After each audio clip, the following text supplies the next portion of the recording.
خواجہ آصف صاحب نے اسلام آباد کے مدارس کے حوالے سے، علماء کے حوالے سے ایک نہایت رقیق اور سنگین نوعیت کا بیان دیا، اور ہزاروں مدارس کو ناجائز جگہوں کے اوپر اور قبضے کی جگہوں کے اوپر اور ناجائز قرار دے دیا۔ خواجہ آصف صاحب کی کے الفاظ میں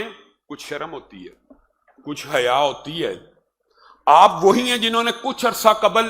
اسمبلی کے فلور کے اوپر تقریر کرتے ہوئے کہا تھا مدارس ہماری دفاعی لائن ہے، اور مدارس کے طلباء جس وقت آپ حالت جنگ میں ہوں، انڈیا کے ساتھ محاذ گرم ہو، اس وقت آپ کو مدارس کے طلباء اور مدارس کے علماء اور پاکستان کے